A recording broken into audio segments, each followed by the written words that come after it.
بسم اللہ الرحمن الرحیم۔ یہ باب خیار شرط میں قال ومن اشترى امرأته على انه بالخيار، مکتبہ رحمانیہ کا صفحہ نمبر 32 اور آپ لوگوں کا صفحہ نمبر بشرا کا صفحہ نمبر 49۔ چلیں یاد رہنا، یہ بھی آندہ شروع میں بول دیا کریں گے صفحہ نمبر میں۔ ومن اشترى امرأته على انه بالخيار 3 ایام لم يفسد النکاح۔ یہ ایک ہی مسئلہ ہے پورے کالم میں اور بڑا آسان ترین ہے۔ آسان ترین اس لیے ہے کہ جو قاعدہ ابھی ہم نے اوپر پڑھا ہے کل کے سبق میں کہ جب مشتری کو خیار ہو، میں بائع ہوں اور مشتری ہے، میں نے مشتری کو کوئی چیز بیچی، امام صاحب رحمۃ اللہ علیہ کا مذہب یہ ہے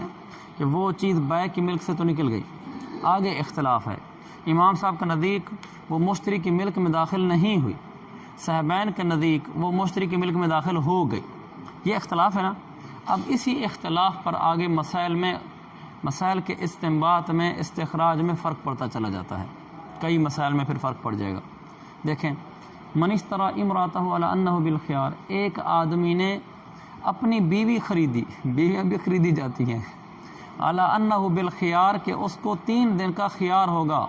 تو نکاح فاسد نہیں ہوگا۔ وہ یہ تھا کہ ایک آدمی نے کسی باندی سے نکاح کیا ہوا تھا، یعنی کسی اور کی باندی تھی، اس باندی سے اس نے نکاح کیا ہوا تھا۔ اب جس باندی سے نکاح کیا ہوا تھا اسی باندی کو اس نے خرید لیا، اور جب خرید لیا ہے تو خریدنے کے بعد اگر اس کی ملک میں آ گئی ہے تو مملوکہ ہو جائے گی نا، اگر اس کی ملک میں نہیں ہے تو اس کی مملوکہ نہیں ہوگی۔ اب قاعدہ سنو، بیک وقت ایک ہی عورت بیک وقت مملوکہ اور منکوحہ نہیں ہو سکتی، یہ پہلے قاعدہ سمجھ لیں پھر مسئلہ سمجھے گا۔ ایک ہی عورت بیک وقت مملوکہ اور منکوحہ نہیں ہو سکتی۔ اگر وہ باندی آپ کی مملوکہ ہے تو پھر وہ آپ کی منکوحہ نہیں ہے، کیونکہ مملوکہ سے نکاح کرنے کے لیے پہلے اسے آزاد کرنا پڑتا ہے۔ باندی کو باندی رکھو تو حق جو وظیفہ زوجیت ہوتا ہے وہ آدمی اس سے کر سکتا ہے، یعنی زوجہ بنائے بغیر باندی ہے، لیکن اگر اس کو زوجہ ہی بنانا ہے، یعنی بیوی بنانا چاہتے ہیں، نکاح کرنا چاہتے ہیں، تو پھر باندی بھی ہو اور آپ کی منکوحہ بھی ہو، بیوی بھی ہو، یہ نہیں ہو سکتا۔ پھر آپ کو کیا کرنا پڑے گا؟ پہلے اس کو آزاد کریں گے، آزاد کرنے کے بعد پھر نکاح کریں گے۔ تو گویا کہ جو مملوکہ ہوتی ہے نا وہ منکوحہ نہیں ہوتی، اور جو منکوحہ ہوتی ہے وہ مملوکہ نہیں ہوتی۔ یعنی ایک باندی آپ کی مملوکہ ہے، آپ کا اس سے نکاح بھی ہو، یہ نہیں ہوگا۔ اگر آپ کی منکوحہ ہے تو پھر وہ آپ کی مملوکہ نہیں ہے، سمجھیں اس بات کو۔ وہ خلاصہ یہ ہوا، جب باندی ملک میں آ جاتی ہے اس کے بعد پھر اس سے نکاح کرنا ہو تو پہلے اس کو آزاد کرنا پڑتا ہے۔ اب دیکھیں، اس نے کہا جی تھی تو اس کی بیوی منکوحہ تو پہلے تھی، اگر میں نے جو کہا جب منکوحہ ہو تو پھر وہ مملوکہ نہیں ہوتی، اگر مملوکہ ہو تو وہ منکوحہ نہیں ہوتی۔ اب اس وقت اس آدمی کی یہ منکوحہ ہے، جب اس نے باندی خریدی ہے 3 دن کے خیار کے ساتھ، اگر ملک اس کی طرف منتقل ہوتی ہے تو یہ مملوکہ ہو جائے گی نا، مملوکہ ہوگی تو پھر منکوحہ نہیں رہے گی، پھر نکاح ٹوٹ جائے گا، سمجھ گئے؟ اس نے کہا جس نے باندی کو خریدا 3 دن کے خیار پر، لم یفسد نکاح، نکاح فاسد نہیں ہوگا۔ کیوں فاسد نہیں ہوگا؟ کیونکہ اس کی ملک میں نہیں آئی، مملوکہ نہیں بنی نا، جب مملوکہ نہیں بنی تو نکاح بھی فاسد نہیں ہوا، منکوحہ رہے گی۔ لأنہ لم یملکھا، اس لیے کہ یہ مالک ہی نہیں ہوا، کیونکہ مالک بنتا مملوکہ بنتی تو پھر منکوحہ نہ رہتی۔ لما لہ من الخیار، چونکہ اس کو خیار ہے اس وجہ سے اس کو یہ مالک نہیں بنا، مالک نہ بننے کی وجہ سے مملوکہ نہیں بنی، جب مملوکہ نہیں بنی تو پھر نکاح بھی نہیں ٹوٹا۔ وَإِنْ وَطِيَهَا، اور اگر اس نے اس دوران اسے وطی کر لی، جب خیار کی مدت چل رہی 3 دن کے اندر، لہو ان یردها، پھر بھی اس کو اختیار ہے کہ یہ اس عورت کو واپس کر دے۔ کیوں؟ حالانکہ اس نے تو اس کو استعمال کیا ہے، وجہ لأن الوطیہ بحکم النکاح، کیونکہ اس نے وطی کی ہے نکاح کے حکم کی وجہ سے، کیوں یہ منکوحہ بھی تو ہے نا، تو اس نے تو اپنی منکوحہ ہونے کی وجہ سے وطی کی ہے، تو اس لیے یہ نہیں کہا جائے گا کہ اس آدمی نے چونکہ اب اس چیز کو استعمال کرنا شروع کر دیا ہے، تصرف کر دیا ہے وغیرہ، اس کو کوئی فرق نہیں پڑے گا، اس لیے کہ اس نے اسے وطی ملک یمین کی وجہ سے نہیں کی بلکہ حکم نکاح کی وجہ سے کی ہے۔ الا اذا كانت بکرا، ہاں اگر وہ اس کی منکوحہ تھی، لیکن ابھی تک وہ باقرہ ہی تھی. منکوحہ بھی باقرہ ہو سکتی، منکوحہ تھی مگر باقرہ تھی، اور اس نے اس سے خرید لیا اور پھر اس کے بعد اس نے اسے وطی کر لی. اب یہ اس کی ملک میں آ گئی. کیوں ملک میں آ گئی؟ اس نے اس کو عیب دار کر دیا، اس لیے اس کی بکارت ٹوٹ گئی، اب وہ سیبہ ہو گئی. اگر لکھا ہے لِأَنَّ الْوَطِيَ يُنَقِّصُهَا، کیونکہ وطی کرنا باقرہ میں نقص اور عیب پیدا کر دیتا ہے. مشتری اگر مبی میں کوئی عیب پیدا کر دے تو اب اس چیز کو واپس نہیں کر سکتا، پھر وہ مالک ہو جاتا ہے. پھر یہ باندھی اس کی ملک میں آ جائے گی، ملک میں آنے کے سے نکاح ٹوٹ جائے گا. سمجھ گئے مسئلے کو؟ وَهَذَا عِنْدَ أَبِي حنیفہ، یہ جو بات ابھی تک پورا مسئلہ جو ابھی پڑھا ہے یہ امام صاحب کا مذہب ہے، اور آپ کو پہلے بھی معلوم ہو رہا تھا امام صاحب کا مذہب ہے. وَقَالَ يَفْسُدُ النِّكَاحُ، صاحبین فرمائیں کہ نکاح ٹوٹ جائے گا. کیوں؟ جب اس نے اگرچہ خیار کے ساتھ ہی اس کو خریدا لیکن ملک منتقل ہو گئی نا، لِأَنَّهُ مَلَكَهَا، کیونکہ یہ مالک ہو گیا، لہذا جب مالک ہو گیا تو مملوکہ بن گئی، جب مملوکہ ہوگی تو پھر منکوحہ نہیں رہی، تو یفسد النکاح، نکاح ٹوٹ جائے گا. وَإِنْ وَطِيَهَا، اور اگر اس نے اسے وطی کر لی، لم يردها، اب واپس نہیں کر سکتا. لِأَنَّ وَطِيَهَا بِمِلْكِ الْيَمِينِ، یہ وطیہا ان کا اسم ہے، بِمِلْكِ الْيَمِينِ اس کی خبر ہے، کیونکہ اس کا وطی کرنا اب یہ ملک یمین کی وجہ سے ہے. اگرچہ اس کی منکوحہ تھی لیکن چونکہ اس کی ملک میں آ گئی ہے، ملک میں آنے کے بعد مملوکہ بننے کے بعد اس نے اب اس کو استعمال کیا ہے، تو اپنی باندھی ہونے کی وجہ سے استعمال کیا ہے. جب باندھی ہونے کی وجہ سے استعمال کیا فیکون اجازتاً، لہذا یہ تنفیذ بیع ہوگی. یعنی اگر میں ایک چیز لی اور چیز کا استعمال کرنا شروع کر دیا، اس کا مطلب تو یہ ہے کہ بھئی میں نے چیز لے لیا، میری ہو گئی ہے، تو بیع گویا کہ نافذ ہو گئی ہے. فیمتنع الرد، لہذا واپسی ممتنع ہو جائے گی. وَإِنْ كَانَتْ سَيِّبًا، اگرچہ عورت سیبہ ہی کیوں نہ ہو، بکر نہ ہو، اگرچہ سیبہ ہو پھر بھی وطی کرنے سے اب واپسی نہیں ہوگی، کیونکہ ان کے نزدیک ملک میں آ گئی تھی. ملک میں آنے کے بعد جب وطی کیے تو گویا کہ اپنی مملوکہ سے وطی کیے، تو جب مملوکہ کو استعمال کرنا شروع کر دیا مبی کو، تو گویا کہ آپ اس پر راضی ہو گئے کہ میں نے چیز رکھ لی ہے، میں نے خرید لی ہے. جی، ملک یمین ہوتا ہے کسی عورت سے باندھی ہونے کی وجہ سے وطی کرنا. ملک ایک وطی بے سبب ملک یمین، ایک ہوتا ہے وطی بے نکاح، کہ وہ آپ کی باندھی نہیں ہے، باندھی کسی اور کی ہے، آپ نے نکاح کیا اور اب نکاح کی وجہ سے وطی کر رہے ہیں. تو جب اس نے اس کو خرید لیا تو اس کی باندھی ہو گئی، باندھی خریدی نا، اب جو وطی کرے گا تو ملک یمین کی وجہ سے کرے گا، یعنی باندھی ہونے کی وجہ سے کرے گا. تو گویا کہ اس نے اس باندھی کو اپنے لیے خریدی ہوئی چیز تسلیم کر لیا اور اپنی باندھی سے وطی کر رہا ہے. تو جب مملوکہ چیز کو استعمال کرنا شروع کر دی جائے، مبیہ چیز کو، تو گویا کہ خیال رکھنے والے کی طرف سے یہ بات ہوتی ہے کہ اب عقد نافذ ہوگی. جیسے مثال کے طور پر ایک آدمی کو میں موبائل بیچتا ہوں، وہ خیار شرط رکھتا ہے، یہ میرا موبائل لے لینے کے بعد میں اسے گاڑی بیچتا ہوں، وہ خیال رکھتا ہے اور 2 دن کے اندر ہی وہ گاڑی کو لے کر لاہور چلا جاتا ہے، اس کا اوپر ڈیزائن کرانا شروع کر دیتا ہے، اس کا پینٹ چینج کروا دیتا ہے گاڑی کا. گویا کہ اب اس نے گاڑی رکھ لی ہے، اس نے استعمال کرنا شروع کر دیا. اگر اس نے نہ رکھنی ہوتی پھر 3 دن گاڑی ٹھہراتا، مشورے کرتا کہ گاڑی رکھوں یا نہ رکھوں. جب اس نے باندھی سے وطی کر لی، اس کا مطلب ہے تو اس نے مبی کو رکھ لیا ہے. مبی کو رکھ لیا تو مبی بک گئی تو صاحبین کے نزدیک اس کی ملک میں آ گئی. ملک میں آ گئی تو مملوکہ ہو گئی، مملوکہ ہوگی تو پھر منکوحہ نہیں رہی. تو صاحبین کے نزدیک اگر اس نے 3 دن میں خیال کو مطلب باطل کر دیا، کہتا میں نہیں لیتا، تو پھر دوبارہ نکاح میں واپس آ جائے گی. یہ اگلا مسئلہ ہے. اچھا، وَلِهَذِهِ الْمَسْأَلَةِ أَخَوَاتٌ كُلُّهَا تَبْتَنِي عَلَى وُقُوعِ الْمِلْكِ لِلْمُشْتَرِ بِشَرْطِ الْخِيَارِ وَعَدَمِهِ. اس مسئلہ کے جو مسئلہ بھی بیان کیا ہے من اس طرح امراتا ہو، اس میں ہم نے دیکھا نا کہ صاحبین کے نزدیک کو حکم فرق پڑ گیا، چونکہ مملوکہ ہو گئی، ملک میں آنے کی وجہ سے صاحبین کے نزدیک مسئلہ اور نکلا، اور امام صاحب کے نزدیک ملک میں نہ آنے کی وجہ سے مسئلہ اور نکلا، فرق پڑ گیا نا. ان کا لِهَذِهِ الْمَسْأَلَةِ أَخَوَاتٌ، اس مسئلے کی اور بھی کئی نظائر ہیں. اخوات اس جیسے اور کئی مسئلے، اس مسئلے کے اس جیسے اور کئی مسئلے ہیں. اخوات اس جیسے اور کئی مسئلے ہیں، اس مسئلے کے اس جیسے اور بھی کئی مسئلے ہیں. کلھا تبتنی علی، سب کی بنیاد اس پر ہے، تبتنی سب کی بنیاد اس بات پر ہے، علی وقوع الملک للمشتری بشرط الخيار وعدم الملک للمشتری بشرط الخيار. سمجھ گئے کہ خیار شرط کی جسے مشتری کے لیے ملک ہوتی ہے صاحبین کے نزدیک، وعدم ہی اور امام صاحب کے نزدیک ملک نہیں ہوتی. تو چونکہ بنیاد یہ ہے، اور اس کے آگے پھر مسئلوں میں سب میں فرق پڑتا چلا جائے گا. اور یہاں سے آگے اس نے 7 مسئلے بیان کیے ہیں. 7 بالکل آسان اس لیے ہیں کہ 7 کی بنیاد یہ ہے. صاحبین امام صاحب کے نزدیک جو کہ ملک نہیں ہوئی لہذا حکم اور نکلے گا، صاحبین کے نزدیک جو کہ ملک ثابت ہو گئی لہذا حکم اور نکلے گا. اب دیکھو، منہا پہلا مسئلہ عتق المشترى، لفظ ہے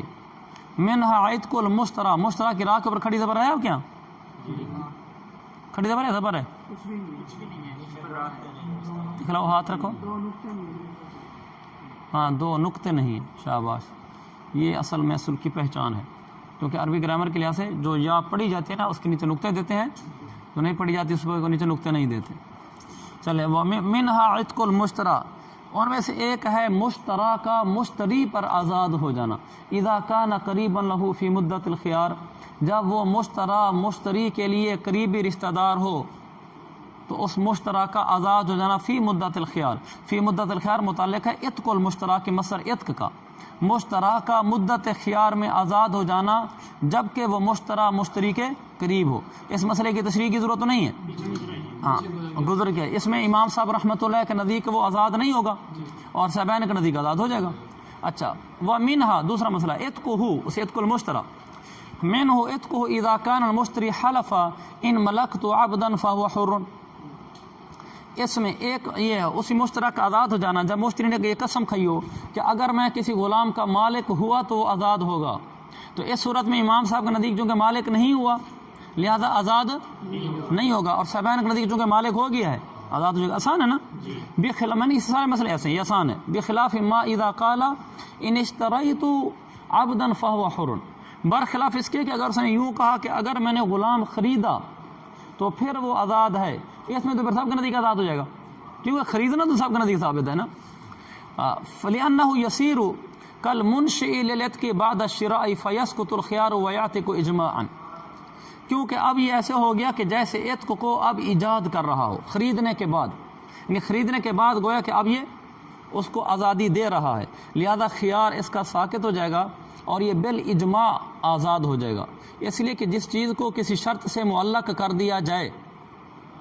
تو وہ چیز شرط پوری ہونے کے وقت معلق نہیں رہتی، منجد ہو جاتی، یعنی وہ پوری ہو جاتی. اس نے کہا کہ جب میں نے غلام خریدا تو آزاد، جب اس نے غلام خرید لیا تو پھر اس کے بعد وہ آزاد بھی ہو جائے گا.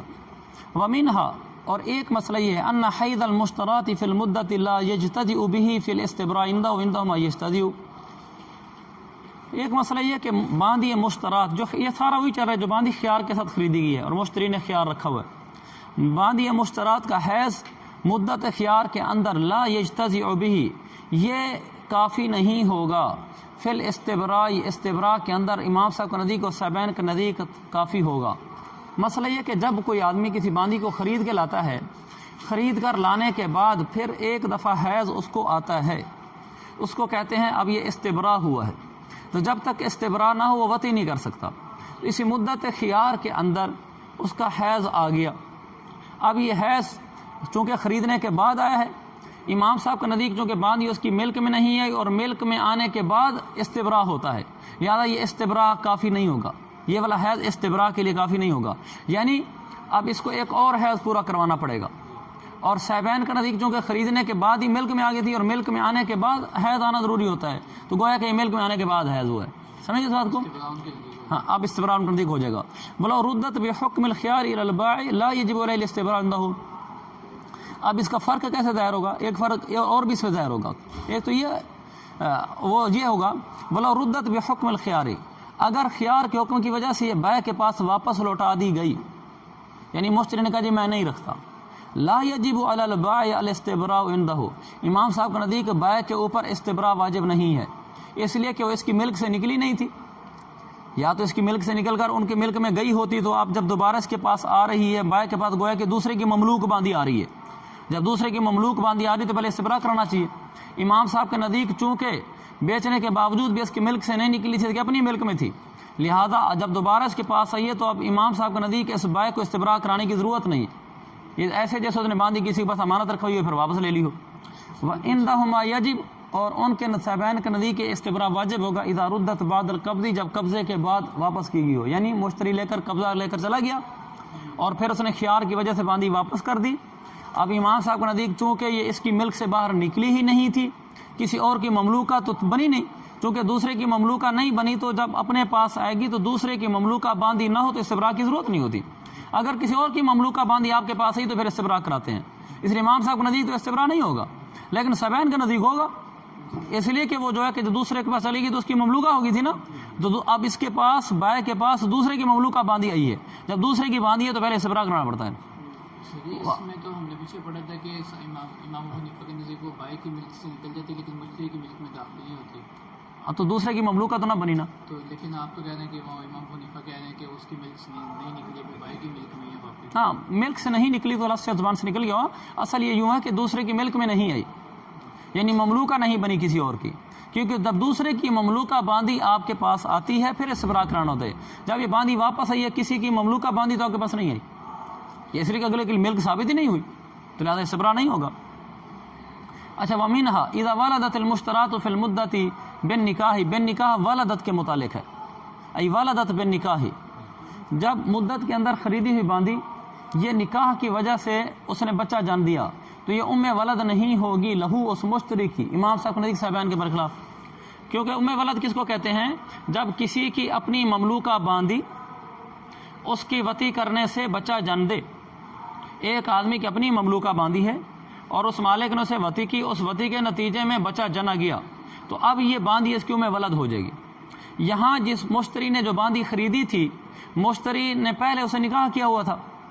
اب یہ جب باندھی وہاں گئی اس کے پاس، اسی مدت خیار میں اس نے اس نکاح کی وجہ سے بچہ جنا، یعنی نکاح کی وجہ سے وطی ہوئی تھی اس کی وجہ سے بچہ جنا ہے، تو اب یہ اس مشتری کی ام ولد نہیں ہوگی، اس لیے کہ ابھی اس کی ملک میں نہیں ہے امام صاحب کے نزدیک، یعنی اس کی غیر مملوکہ باندھی نے اس کے لیے بچہ جنا ہے۔ امام صاحب کے نزدیک جو عورت جو باندھی اب اس کے پاس جا کر بچہ جن رہی ہے وہ باندھی مملوکہ ہے یا غیر مملوکہ ہے؟ غیر مملوکہ ہے۔ غیر مملوکہ باندھی کے بچہ جننے سے ام ولد نہیں ہوتی، اور مملوکہ باندھی کے بچہ جننے سے باندھی ام ولد بنتی ہے۔ صاحبین کے نزدیک تو چونکہ اس کی مملوکہ باندھی تھی نا، اس کی مملوکہ باندھی نے بچہ جنا ہے لہذا ان کے نزدیک ام ولد بن جائے گی۔ ومنها ایک مسئلہ یہ ہے کہ اذا قبض المشتری المبيع باذن البائع ثم اودعه عند البائع فهلك في يدي في المدة هلك من مال البائع لارتفاع القبض بالرد لعدم الملك عنده وعندما من مال المشتری لصحة الايداع باعتبار قیام الملک۔ یہ آسان ہے سارے۔ ایک مسئلہ ہے کہ اذا قبض المشتری المبيع، مشتری نے مبیع پر قبضہ کیا باذن البائع، بائع کی اجازت سے، میں نے چیز بیچی اور مشتری نے اس پر قبضہ کر لیا میری اجازت سے، پھر ثم اودعہ فی مدت الخیار عند البائع، پھر اسی چیز کو اس مثلا موبائل میں نے بیچا، مدت خیار کے اندر دوبارہ مشتری نے میرے پاس آ کر وہ موبائل رکھوا دیا تو فہلک فی یدہ، پھر میرے قبضے میں آ کر وہ ہلاک ہو گیا مدت خیار میں، ہلاک من مال البائع، یہ بائع کے مال میں سے ہلاک ہوگا، لارتفاع القبض بالرد، کیونکہ جب بائع کو چیز واپس کی، واپس کرنے کی وجہ سے مشتری کا قبضہ تو اٹھ گیا، تو لعدم الملک، لعدم الملک، چونکہ ملک نہیں پائی گئی لہذا وہ بائع کی ملک سے ہلاک ہوگا۔ ہلاکہ سے متعلق ہوگا لعدم الملک، وہ جو موبائل میرے پاس آ کر ہلاک ہوا ہے وہ میرے مال سے ہلاک ہوگا، کیونکہ اس کے اوپر سے مشتری کا قبضہ اٹھ گیا، جب مشتری کا قبضہ اٹھ گیا ہے تو یہ اس پر ملک بھی نہیں رہی مشتری کی۔ میں نے موبائل بیچا تھا، موبائل مشتری کے قبضے میں گیا اور پھر اس نے دوبارہ اپنا قبضہ ختم کر کے موبائل میرے پاس واپس رکھ دیا، اب میرے پاس آ کر ہلاک ہو گیا تو میرے مال میں سے ہلاک ہوگا لعدم الملک عندہ، کیونکہ امام صاحب کے نزدیک مشتری کی ملک اس پر ثابت ہی نہیں ہوئی تھی، وہ میری ملک تھی نا، جب میری ملک سے وہ ہوا ہے، میری ملک میں آ کر ہلاک ہوا تو پھر میرا مال ہلاک ہوا ہے۔ وعندہما من مال المشتری، اور صاحبین کے نزدیک مشتری کے مال سے ہلاک ہوگا لصحة الایداع باعتبار قیام الملک، کیونکہ ان کے نزدیک ملک اس کی قائم ہو چکی تھی، ملک قائم ہونے کے بعد اس نے پھر امانت رکھوائی ہے، اور امانت والی چیز جس کے پاس رکھوائی ہے وہ بھلا کوئی شخص ہو، امانت والی چیز رکھوانے کے بعد وہ چیز ضائع ہو گئی ہے تو مشتری سے کہا جائے گا بھئی ہم نے آپ کو دی تھی چیز، آپ کے پاس ضائع ہوگی، امانت تو آپ نے رکھوائی تھی اور آپ کی اپنی مملوکہ چیز تھی، چونکہ آپ کے پاس ملک ثابت ہو گئی تھی، لہذا اب آپ نے جو آپ کے پاس مملوکہ چیز تھی آپ نے اس میں ایسا تصرف کیا کہ چیز ہی ضائع ہو گئی، تو اس وجہ سے تو وہ تیرے مال میں سے ہلاک ہوگی، میرے مال میں سے ہلاک نہیں ہوگی۔ آگے وَمِنْهَا لَوْ كَانَ الْمُشْتَرِي عَبْدًا، ایک یہ کہ اگر مشتری غلام معزون لو، عبد معزون لہو ہو، اصطلاح سنی عبد معزون لہو، غلاموں کی قسمیں ہوتی ہیں، میرا ایک غلام ہے جس غلام کو میں نے اجازت، اس کی مثال بنا لیتے ہیں، مثلا زید ہے، یہ عبد معزون ہے کسی زید کا، زاہد عبد معزون ہے، زید نے اس کو کہا کہ آپ کو میری طرف سے تجارت کرنے کی اجازت ہے، خرید و فروخت کرو، اب مشتری جو نا جس نے زید نے مجھ سے موبائل خریدا ہے، اب اس نے جو موبائل خرید سے میرے پاس گیا یہ عبد معزون لہو ہے، فَأَبْرَأُ الْبَائِعُ عَنِ الثَّمَنِ فِي الْمُدَّةِ، میں نے مدت خیار کے اندر اس کو ثمن سے بری کر دیا، یعنی ثمن میں نے معاف کر دی، میں نے کہ 1000 روپے کا موبائل تھا نا، آپ مجھے 1000 روپیہ نہ دینا، باقی خیارہ عندہ، امام صاحب کے نزدیک جب میں نے اس کو ثمن سے بری کر دیا اب بھی اس کا خیار باقی ہے، اپنے خیار کے تحت اگر یہ موبائل مجھے واپس کرنا چاہے کبھی میں نہیں لیتا تو یہ کر سکتا ہے، اور صاحبین کے نزدیک اس کا خیار ختم ہو گیا ہے، مجھے واپس کرنا چاہے نہیں کر سکتا۔ پہلے زبانی سمجھا دوں، اس لیے کہ جب یہ موبائل اس کے پاس چلا گیا اور میں نے قیمت اس کی ختم کر دی، یعنی قیمت نہیں لینی، تو اب اگر یہ چیز مجھے واپس کرتا ہے تو اس کا مطلب یہ ہوگا کہ یہ جو ملک میں اس کی طرف منتقل کرنا چاہتا تھا یہ اس ملک کو لینے سے روک رہا ہے، یہ کہتا ہے جی میں مالک بننا ہی نہیں چاہتا، تو معزون لہو کو اختیار ہے کہ وہ کسی چیز کی ملک قبول کرنے سے انکار کرنا چاہے تو کر سکتا ہے، اور صاحبین کے نزدیک کہتے ہیں خیار باطل ہوگا اس لیے کہ جب ہم نے اس کو خیار کے ساتھ چیز بیچی تھی تو مالک ہو گیا تھا نا، شروع میں مالک ہو گیا تھا، اب یہ مجھے واپس کر رہا ہے تو گویا کیا کر رہا ہے، یہ مجھے ہبہ کر رہا ہے کیونکہ وہ تو مالک ہو گیا تھا چیز، اب مجھے وہ واپس کر رہا ہے، گویا کہ کہہ رہا ہے آپ یہ ویسے میری طرف سے گفٹ رکھ لیں، مجھے مالک بنا رہا ہے موبائل کا بغیر عوض کے، تو اس کا مطلب یہ ہے کہ مجھے ہبہ کر رہا ہے، اور عبد معزون لوگوں کو آقا کی طرف سے یہ اجازت نہیں ہوتی کہ ہدیہ دیتا پھر، اب اس کو پھر دیکھو منہا، اسی میں سے یہ ہے اگر مشتری عبد معزون لہو فَأَبْرَهُ الْبَائِعُ عَنِ الثَّمَنِ فِي الْمُدَّةِ، میں نے اس زاہد کو مدت کے اندر ثمن سے بری کر دیا تو چیز اس کو مفت پڑ گئی ہے نا، باقی خیارہ، ابھی بھی اس کا خیار باقی ہے امام صاحب کے نزدیک، لِأَنَّ الرَّدَّ امتناع عن التملک، کیونکہ اب اس کا تملک سے باز آنا، لِأَنَّ الرَّدَّ اب اس کا چیز کو واپس کرنا، اب اگر یہ مجھے موبائل واپس کرتا ہے تو یہ کیا کہنا چاہتا ہے کہ جی جو ملک آپ مجھے دینا چاہتے تھے، 3 دن کے بعد ملک منتقل ہوگی نا، 3 دن میں تو خیار چل رہا ہے، جو ملک آپ دینا چاہتے تھے وہ میں نہیں لینا چاہتا، آپ واپس لیں، والمعزون لہو یلیہ، معزون لہو اس بات کا اہل ہوتا ہے، یعنی عبد معزون لہو کو اس کی اجازت ہوتی ہے کہ وہ کسی کی طرف سے آنے والی چیز کی ملک قبول کرنے سے انکار کرنا چاہے تو کر سکتا ہے، وہ یہ کہہ سکتا ہے کہ جی میں یہ موبائل نہیں لینا چاہتا، اگرچہ آپ مجھے ہدیتاً دینا چاہ رہے ہیں، گویا کہ ایسے ہے نا، پیسے نہیں لے رہا، ہدیتاً وہ لینا چاہ رہے ہیں، وہ کہتے ہیں میں نہیں لینا چاہتا، میں نہیں اس کا مالک بننا چاہتا، ابھی تک ملک گئی تو نہیں تھی، ملک جانی تھی، تو نے پہلے مجھے واپس کر دیا کہ اب جب میرے پاس آئے گی ملک بنے گی ہدیتاً ہوگی، میں یہ لینا ہی نہیں چاہتا، تو اس کو اجازت ہے، لیکن صاحبین فرماتے ہیں باطل خیار ہو، اب خیار باطل ہو گیا، کیونکہ اگر یہ خیار کے تحت چیز واپس کرے گا تو پھر گویا کہ یہ ایک چیز کا مالک بن گیا تھا، اب وہ بغیر پیسوں کے مجھے واپس کر رہا ہے، اور بغیر پیسوں کے واپس کرنے کی اس کی اجازت ہی نہیں ہے۔ اچھا، وَإِنَّهُمَا بَطَلَ خِيَارُهُ، اس کا خیار باطل ہوگا، کون سا خیار؟ جس خیار کے تحت وہ چیز مجھے واپس بھی کر سکتا ہے، مطلب خیار باطل ہوگا، لِأَنَّهُ لَمَّا مَلَكَهُ، جب یہ ایک دفعہ خیار کے اندر مالک ہو گیا تھا، پیسے میں نے معاف کر دیے، مالک تو ویسے ہی ہو چکا تھا یہ، اب جب کان رد منہ، اب زاہد کی طرف سے مجھے واپس کرنا، تملیکاً بغیر عوض، یہ بغیر عوض کے کسی چیز کا مالک بنانا ہوگا، یعنی یہ مجھے موبائل کا مالک بنا رہا ہے بغیر پیسوں کے، مجھے موبائل دے رہا ہے نا، اس کے پیسے تو مجھ سے نہیں لے رہا، تو مجھے گویا کہ موبائل ہبہ کر رہا ہے، کون سا موبائل؟ جس کی ملک میں آ چکا ہے، لہذا یہ اپنی مملوک چیز کو ہبہ نہیں کر سکتا آگے، اس لیے صاحبان فرماتے ہیں وَهُوَ لَيْسَ مِنْ أَهْلِهِ، اس کا اختیار ہی نہیں ہے کہ کسی کو بغیر پیسوں کی چیزیں دیتا پھرے، لہذا اس کا خیار باطل کر دیں گے، بس چیز تیری ہوگی، اپنے پاس رکھ، واپس نہیں کر سکتا۔ وَمِنْهَا، اور ایک مسئلہ یہ اور آخری مسئلہ ہے، اذا اشترى ذمی من ذمی خمرا، ایک ذمی آدمی نے دوسرے ذمی سے شراب خریدی، علی انہ بالخیار، اس شرط پر کہ اس کو اختیار ہوگا، وہی مشتری نے شراب خریدی، اس کی مثال تو نہیں بنانی چاہیے، مجھ سے خریدی، اللہ تعالیٰ نے اسلام دیا، یہی دولت ہمارے لیے بڑی ہے، ایک ذمی نے کسی ذمی سے شراب خریدی اس شرط پر کہ مشتری کو خیار ہوگا، پھر وہ مشتری اسلام قبول کر گیا، بطل الخیار عندہما، صاحبین کے نزدیک اب اس کا خیار باطل ہو گیا ہے۔ خیار کیوں باطل ہو گیا ہے؟ اس لیے کہ اگر وہ ذمی خیار اس کا باقی رکھتے ہیں، خیار باقی رکھتے ہیں تو خیار کے تحت وہ چیز واپس کر سکتے ہیں نا، جب خیار کے تحت وہ چیز واپس کر رہا ہوگا تو گویا کہ وہ شراب کا مالک تھا، کیونکہ خیار کے تحت صاحبین کے نزدیک وہ شراب کا مالک ہو گیا نا، اب جب وہ واپس کر رہا ہے تو اس وقت وہ مسلمان ہے، تو گویا کہ ایک مسلمان شراب کسی اور کو دے رہا ہے تو مسلمان کو تو اس کی اجازت ہی نہیں ہے کہ وہ شراب کو کسی کو دے، نہیں کر سکتا۔ اس لیے کہا بیان کر دی خیار باطل جگہ لأنہ مالکہ، کیونکہ وہ مالک ہو چکا تھا، فلا یملک ردہا، لہذا اب وہ شراب کو واپس نہیں کر سکتا، وہ مسلم اس حال میں کہ مسلمان ہے۔ کیوں؟ لأن الاسلام یمنع تملیک الخمر،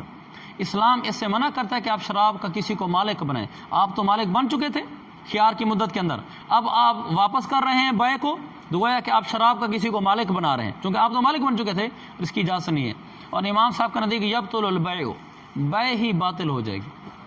اسلام ذمی مشتری ذمی کے اسلام لاتے ہی بیع ختم، لأنہ لم یملکہ، کیونکہ جب ذمی تھا اس حالت میں تو یہ مالک نہیں ہوا تھا، اب مسلمان ہو گیا ہے۔ فلا یتملکھا باسقاط الخیار وہو مسلم، اب یہ اس کا مالک نہیں بن سکتا خیار ساقط کرنے سے۔ مثلا اب اگر ہم اس کا خیار باقی رکھتے ہیں اور خیار باقی رکھنے کی صورت میں شراب واپس نہیں کرتا، یہ شراب اپنے پاس رکھ لیتا ہے، کہتا ہے وہ جو مجھے خیار تھا نا، خیار کو استعمال کرتے ہوئے میں شراب اپنے پاس رکھتا ہوں، تو کس چیز کا مالک بن رہا ہے؟ مسلمان کو تو اس کی اجازت ہی نہیں ہے کہ وہ شراب کا مالک بنے، لہذا تو وہ اب ہم اس کو یہ کہیں گے کہ یہ بیع ہی باطل ہے، تاکہ وہ اپنا خیار استعمال کر کے اس شراب کو اپنے ملک میں نہ لا سکے۔ لم یملکھا، کیونکہ جب وہ مالک نہیں ہوا، لہذا جب وہ مالک نہیں ہوا، فلا یتملکھا باسقاط الخیار، وہ خیار ساقط کرنے کے ذریعے سے مالک نہیں ہو سکتا اس حال میں کوئی مسلمان ہو، کیونکہ اسلام تملک خمر سے بھی منع کرتا ہے جس طرح تملیک خمر سے منع کرتا ہے۔ ومن شرط لہ الخیار فلہ ان یفسخ فی مدت الخیار، یہ مسئلہ تو اتنا آسان ہے کہ اگر میں نہ بھی پڑھوں تو کام چل جائے گا، تو اس کو چھوڑنا دیں؟ چلو پڑھ لیتے ہیں، چلو جلدی پڑھ لیتے ہیں، ویسے بہت آسان ہے۔ ومن شرط لہ الخیار، اس سارے مسئلے کا خلاصہ یہ ہے کہ مثلا میں اور زاہد، میں بائع تھا، یہ مشتری تھا، زاہد نے ایک چیز خریدی اور اس نے اپنے پاس خیار شرط رکھا تھا، اور یا میں نے چیز بیچی تھی، میں نے اپنے پاس خیار شرط رکھا تھا۔ اب اس میں حکم یہ ہے کہ جس آدمی نے خیار شرط رکھا تھا وہ اس کو فسخ کرنا چاہتا ہے کہ میں بھی اس کو ختم کرتا ہوں، اپنے خیار شرط کو جب اس کو فسخ کرنا چاہتا ہے تو ضروری ہے دوسرا جو مقابل ہے اس کی موجودگی میں فسخ کرے۔ ایسا نہیں کر سکتا کہ میں نے اس کو موبائل بیچ دیا اور 3 دن کے اندر میں نے گھر بیٹھے بیٹھے کہہ دیا بھی میں نے تو فسخ کر دیا اپنا خیار۔ اچھا، ومن شرط لہ الخیار، ایک آدمی نے خیار کی شرط لگا لی، مثلا میں نے لگائی، میں بائع ہوں، فلہ ان یفسخ فی مدت الخیار، میں مدت خیار میں اپنا یہ فسخ بھی کر سکتا ہوں، وَلَهُ أَن يُجِيزَ، اور یہ بھی اختیار ہے کہ وہ بیع کو نافذ بھی کر سکتا ہے، فسخ بھی کر سکتا ہے، نافذ بھی کر سکتا ہے۔ فَإِنْ أَجَازَ بِغَيْرِ حضرت صاحبہ جازا، اگر تو اپنے ساتھی کی موجودگی کے بغیر نافذ کر دیا پھر تو جائز ہے۔ میں نے کہہ دیا جو میں نے کتاب آپ کو بیچی تھی، میں نے اگرچہ خیال رکھا تھا، ٹھیک ہے میں نے بیچ دی، یہ تو جائز ہے۔ وَإِنْ فَسَخَ لَمْ يَجُزْ، اور اگر میں نے فسخ کر دیا، میں نے کبھی وہ کتاب میں نے نہیں بیچی آپ کو، مجھے واپس چاہیے، دوسرے دن میں نے کہہ دیا لم یجوز، یہ فسخ کرنا میرا جائز نہیں ہے، الا یکون الآخر حاضرا، مگر یہ کہ دوسرا حاضر ہو، حاضرا کا معنی ہے عالما، مگر یہ کہ دوسرے کے علم میں بات ہے، یعنی بولا حاضر ہونا ہے اور مراد لیا علم ہونا، اس کے علم میں بات ہونی چاہیے کہ میں اب اس کو فسخ کر رہا ہوں۔ امام صاحب کا مذہب ہے، امام یوسف کا، محمد کا بھی، ابو یوسف فرماتے ہیں یجوز وہو قول الشافعی، امام یوسف فرماتے ہیں کہ نہیں، اگر فسخ کر دے تو یہ بھی جائز ہے، اگرچہ اگلا موجود نہ، اگرچہ اگلے کو پتہ نہ چلے، امام شافعی کا بھی یہ قول ہے۔ والشرط هو العلم، اب یہ اس کی وضاحت کر رہے ہیں حاضرن کی، ہم نے شرط کیا لگائی تھی، مگر یہ کہ دوسرا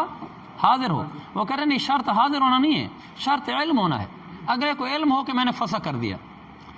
وَإِنَّمَا كَنَا بِالْحَضْرَةِ عَنْهُ، اور اس نے کنایہ کیا ہے حاضرن کے ذریعے سے، اس علم سے حاضرن کے ذریعے کنایہ کیا ہے، یعنی بولا اس نے حاضرن ہے اور کنایتن مراد عالمن لیا ہے، کہ مراد علم ہے اور بولا حضرت ہے، حضرت کا معنی حضرت نہیں ہے، حضرت کا معنی حاضر ہونا، سمجھ گئے یہ مسئلہ؟ اچھا، اب یہ مسئلہ ختم ہو گیا۔ لہو سے ضمیر کا مرجع ابو یوسف ہے، لہو امام ابو یوسف کی دلیل کیا ہے؟ امام یوسف نے کیا فرمایا تھا، اگر میں نے فسخ کیا ہے، میں نے اگر خیال رکھا تھا، میں نے فسخ کر دیا تو اگلے کو بتانا ضروری نہیں ہے۔ وہ فرماتے ہیں انہ مسلط علی الفسق من جہت صاحبی فلا یتوقف علی علمی کالاجازتی،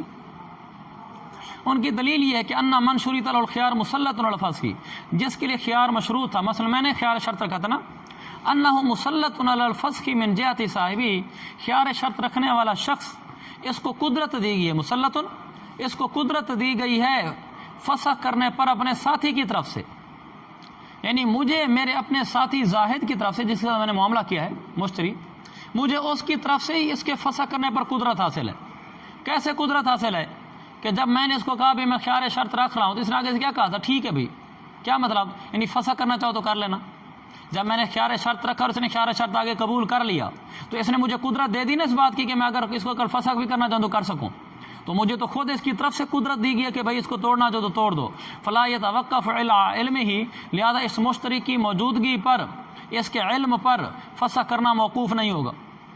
کل اجازتی، اجازت کا معنی جیسے بیع کو نافذ کرنا اور فسخ کرنا، دو اصطلاح چل رہی نا بھی اس وقت، تو وقت کل اجازتی جیسے بیع کو نافذ کرنے کے لیے کہ مشتری کی موجودگی کی ضرورت نہیں ہے، ایسی فسخ کرنے کے لیے بھی ضرورت نہیں ہے کہ فسخ کرنے پر خود اس نے مجھے پہلے سے قدرت دے رکھی ہے۔ اچھا، وَلِهَذَا لَا يُشْتَرَطُ رِضَاهُ، یہی وجہ ہے کہ اس کی رضامندی کی بھی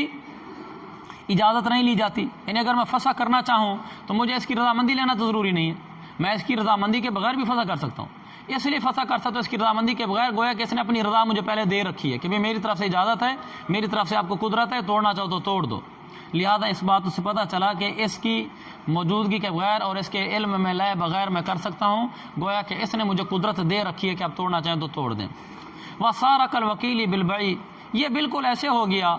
کون، من لہ الخیار، میں، کالوکیل بالبیع، جیسے وکیل بالبیع ہوتا ہے، مجھے میں تھا من لہ الخیار، میں نے کہا تھا کہ میں اس کی اجازت کے بغیر اس کو توڑنا چاہوں تو توڑ سکتا ہوں۔ یہ اس کی نظیر کیا ہے، کالوکیل بالبیع، جیسے وکیل بالبیع ہوتا ہے، وہ بھی ایسے ہی جیسے یہ وکیل بالبیع کیا آتے ہیں، نیچے حاشیہ دیکھو، ہمارا حاشیہ نمبر بنتا ہے 12، حاشیہ نمبر 12 کیا ہے، فَإِنَّ لِلْوَكِيلِ أَن يَتَصَرَّفَ فِي مَا وُكِّلَ بِهِ وَإِنْ كَانَ الْمُوَكِّلُ غَائِبًا، کیونکہ وکیل جس چیز میں اس کو وکالت دی گئی ہوتی ہے اس میں مرضی سے پورا تصرف کرتا ہے اگرچہ موکل کے علم میں نہ ہو۔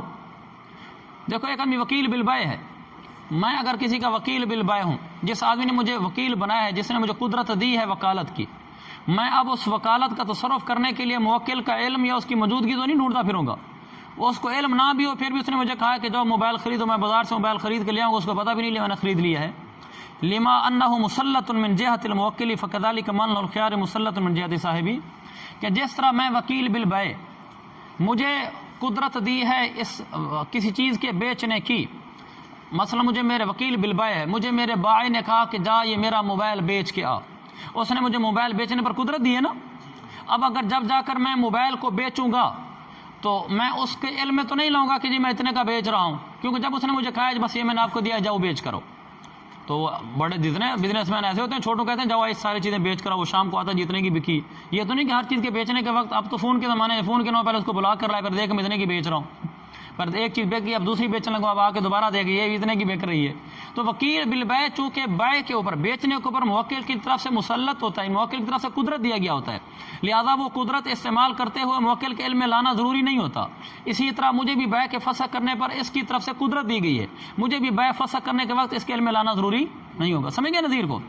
اچھا آگے وَلَهُمَا، اب ہے امام محمد اور امام ابو حنیفہ رحمہ اللہ کا مذہب، انہوں نے کیا فرمایا تھا کہ دوسرے کے علم میں لانا ضروری ہے، وہ فرماتے ہیں ان الفسخ تصرف فی حق الغیر، یہ فسخ کرنا یہ تو غیر کے حق میں تصرف کرنا ہے، غیر کا حق کیا ہے، وہ عقد ہے، بالرفع تصرف کا متعلق ہے، کہ جب میں نے اس بیع کو توڑا تو میں نے دوسرے کے حق میں تصرف کیا ہے عقد کو اٹھا کر، میں نے عقد اٹھایا ہے نا، یعنی عقد ختم کیا ہے، عقد ختم کرنے کے ذریعے سے میں نے تصرف کیا ہے غیر کے حق میں۔ غیر کا حق کیا ہے، جو عقد ہم نے کیا تھا اس عقد میں اس کا حق بھی متعلق ہو گیا تھا، ایک لحاظ سے وہ چیز میری ہے اور ایک لحاظ سے وہ چیز اس کی ہے، چونکہ خیال رکھا ہوا ہے لہذا وہ اس کا حق تو اس کا تعلق تو ہے نا اس عقد کے ساتھ، یہ تو نہیں ہے کہ اس کا کوئی حق ہی نہیں رہا اس چیز کے ساتھ، جب تک میں نے چیز نہیں بیچی تھی تو اس کا کوئی حق نہیں تھا، لیکن جب اس کو بیچ دیا بھلا خیال شرط رکھا ہے، تو یہ جو عقد ہوا ہے اس عقد کے اندر اس کا حق ہے، یہ عقد اس کا حق ہے، اور میں نے یہ عقد اس کا حق ہے، یعنی جس طرح میرا حق ہے اسی طرح اس کا بھی عقد حق ہے، اور میں نے اس عقد کو اٹھا دیا تو میں نے دوسرے کے گویا کے حق میں وہ کیا ہے نا تصرف کیا ہے۔ اور ولا یعرى عن المضرۃ، چونکہ دوسرے کے حق میں نے یہ تصرف کیا ہے، یہ جب میں نے تصرف کر کے فسخ کیا ہے، میرا یہ تصرف فسخ یہ نقصان سے خالی نہیں ہے۔ میں نے دوسرے کو گویا کہ نقصان پہنچایا اس کی اجازت میں لائے بغیر، جب میں نے فسخ کیا کہ گویا کہ میں نے دوسرے کے حق میں تصرف کر کے اسے نقصان پہنچایا ہے، یہ نقصان سے خالی نہیں ہے۔ کیسے؟ لِأَنَّهُ، کیونکہ وہ شخص لَيْسَ لَهُ الْخِيَارُ، جس کو خیار نہیں ہے، وہ کون ہے؟ مشتری، زاہد۔ خیار مجھے تھا نا، کیونکہ یہ زاہد اصاہ یعتمد تمام البیع السابق، ہو سکتا ہے یہ پچھلی بیع کے تمام ہونے پر سہارا لے رہا ہو، اعتماد کر رہا ہو، یہ کہہ رہا کہ جو ہماری پچھلی بیع ہوئی نا عبدالقادر کے ساتھ، یہی والی بیع جو چل رہی ہے، یہ بیع تمام ہو گئی تھی، کیونکہ میں نے تو اس کو بتایا نہیں کہ میں نے فسخ کر دی۔ جب 3 دن گزر گئے تو یہ کیا سمجھے گا؟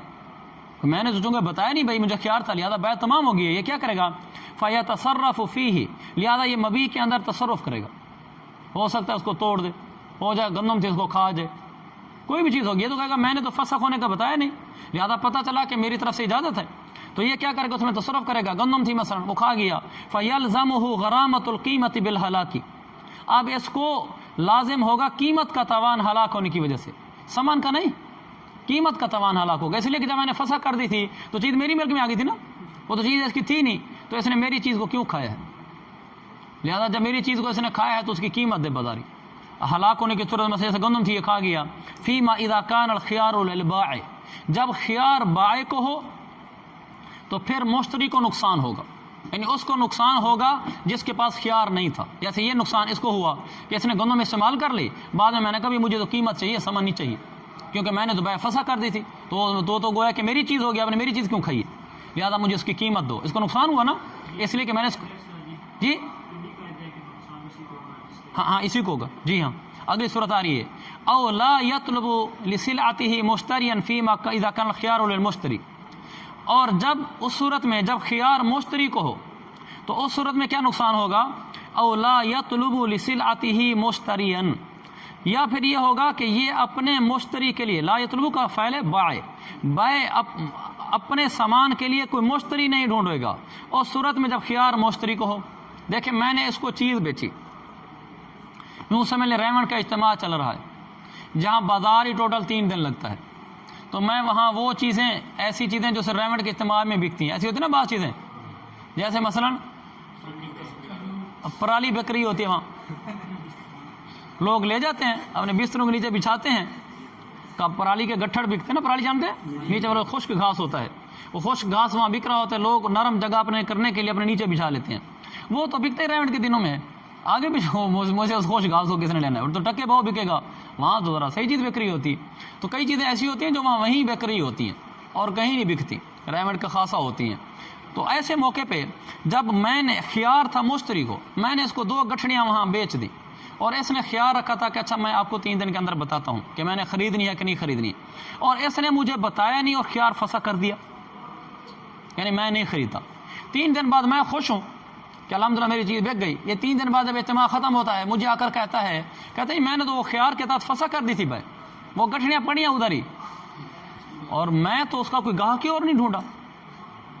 میں نے تو کوئی اور گاہک ہی نہیں ڈھونڈا، اور حالانکہ اس چیز کے بکنے کے دن بھی وہی تھے،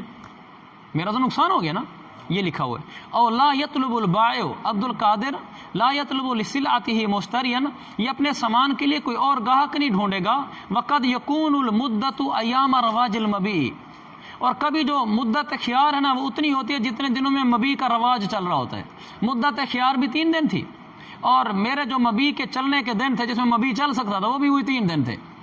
اب اس نے اس کے بعد آ کر بتایا میری تو چیز بکنے کی نہیں رہی، نقصان ہو گیا نا، اس لیے وہ کہتے ہیں یہ نقصان سے خالی نہیں ہوتا، لہذا بتایا جائے اگلے آدمی کو کہ بھئی میں نے فسخ کر دیا، تاکہ اگر اس پہلی والی صورت ہے تو اگلا آدمی جیسے زہد تھا یہ اس چیز کو کھائے نہیں تاکہ اس پر قیمت لازم نہ آئے، دوسری والی صورت ہے تو آدمی اپنا گاہک ڈھونڈے کوئی۔ اچھا آگے وَهَذَا نَوْعُ ضَرَرٍ، لہذا یہ قسم کا نقصان ہے کہ نہیں ہے، فَيَتَوَقَّفُ الْفَسْخُ عَلَى عِلْمِهِ، لہذا یہ فسخ علی علم صاحبہ، اپنے ساتھی کے علم پر موقوف ہوگا۔ وَصَارَ كَعَزْلِ الْوَكِيلِ، یہ ایسے ہو گیا جیسے وکیل کو معزول کرنا، کیونکہ وکیل کو یہ حاشیہ فإنه موقوف على علمه بعزل الموکل کئی لا يتضرر بلزوم ثمن، کیونکہ ایک آدمی کو وکیل بنایا ہے اور اس نے میں نے کہا جی جا کر یہ چیز خرید لو، اور وہ چلا گیا خریدنے، میں نے پیچھے سے اس کو معزول کر دیا، اس نے خرید لیا، اگلے آدمی سودا کر لیا، میرے پاس ہے، کہنے لگا جی آپ نے مجھے کہا تھا چیز خرید کے لاؤ، میں لے کر آیا ہوں، آپ اس کے پیسے دو، میں اس کو دے دوں. میں تو جی آپ کو معزول کر دیا تھا. تو بیچارے پر سمن لازم آگے کہ نہیں آگے؟ جس سے خرید کر رہا ہے وہ کہے کہ مجھے تو پیسے چاہیے. تو اس کا نقصان ہوا ہے نا. جب میں نے اس کا نقصان ہو رہا تھا تو ایسی صورت میں جب مجھے پتا تھا کہ اگر میں معزول کر رہا ہوں تو سمن اسی کے کھاتے پڑے گی، لہٰذا مجھے معزول کرتے وقت اپنے وہ وکالت کو فسخ کرتے وقت اس کو بتانا چاہیے تھا بھی میں نے آپ کو معزول کر دیا ہے، وکالت فسخ کر دی ہے، اب خریدنا بیچنا تیرے اپنی ذمہ داری پہ ہوگا. میں نے نہیں بتایا تو نقصان ہو گیا، اور یہ جائز نہیں ہوتا کیونکہ اگلے کو نقصان ہوتا ہے، لہذا جیسے وہ جائز نہیں ہوتا ایسے یہ بھی جائز نہیں. بخلاف الاجازتی، صاحبین نے کیا کہا تھا؟ ایک صاحبین نے نظیر پیش کی تھی، سارا کل وکیل بالبائے، تو ہم نے بھی نظیر پیش کر دی کہ عذر الوکیل. باقی صاحبین نے کہا تھا جیسے اجازت ہے، اجازت یعنی نافذ کرنا، جب میں نے خیار شرط رکھا تھا تو اگر میں بائع نافذ کرتا ہوں تو پھر اس کو بتانا تو ضروری نہیں ہے. ابھی تو پڑھے بھی 2 سطریں پہلے، جب خیار شرط رکھا ہوا ہے میں نے اور میں اس کو، ایک ہوتا ہے فسخ، ایک ہوتی ہے اجازت. اگر تو فسخ کروں گا تو ہم نے کہا تھا کہ بتانا ضروری ہے، اگر اجازت ہوگی تو ہم نے کہا بتانا ضروری نہیں ہے. صاحبان نے کہا تھا کہ جس طرح اجازت میں بتانا ضروری نہیں ہوتا اس طرح فسخ میں بتانا ضروری ہوتا. امام صاحب فرما رہے ہیں بخلاف الاجازت تھی، آپ اس کو اجازت پر قیاس نہیں کر، بخلاف الاجازت آپ اس کو اجازت پر قیاس نہیں کر سکتے. کیوں؟ لأنه لا الزام ضرر فيه، حاشیہ سمیت عبارت پڑھ رہا ہوں بین السطور سمیت، کیونکہ اس میں تو اگلے پر کوئی نقصان لازم نہیں آتا. جب میں نے ایک چیز نافذ کر دی، خیار میں نے رکھا تھا نا، اس نے تو نہیں رکھا تھا، وہ تو راضی ہے اس چیز کے خریدنے پر، اور میں نے اجازت دے دی اس کو بتائے بغیر، اس میں اس کا کیا نقصان ہے؟ وہ تو پہلے ہی چاہتا ہے کہ اللہ کرے میں نے جو خیار رکھا ہے میں اپنا خیار استعمال نہ کروں، کیونکہ وہ تو لینا چاہتا ہے، تو اس میں تو اس کا کوئی نقصان نہیں ہے. فسخ میں تو نقصان ہے، اجازت میں نقصان نہیں ہے. آپ نقصان والی چیز کو غیر نقصان پر قیاس کر رہے ہیں. ولا نقول، صاحب نے دوسرا کیا کہا تھا؟ نیچے کیا لکھا ہوا ہے؟ جواز دلیل ابی یوسف، جواز. تو میں نے زبان سے کیا کہا؟ تو امام صاحب ٹھیک ہے، امام صاحب امام محمد طرفین نہیں کہا، امام صاحب کہا تو کوئی عرض نہیں، امام صاحب طرفین نہیں. کوئی ایسے سبقت لسانی ہو تو بتا دیا کرو کیونکہ ریکارڈنگ بھی ہو رہی ہوتی ہے. سپیڈ تیز رکھو، ہلکی رکھو. اچھا ولا نقول، اچھا سبق سمجھ آ رہا ہے؟ چلو شکر ہے الحمدللہ. ولا نقول انہ مسلط، کہتے گرمی ہے، گرمی تو برداشت کرنی پڑے گی. ولا نقول انہ مسلط، اے سی لگوا لو بھائی. ولا نقول انہ مسلط،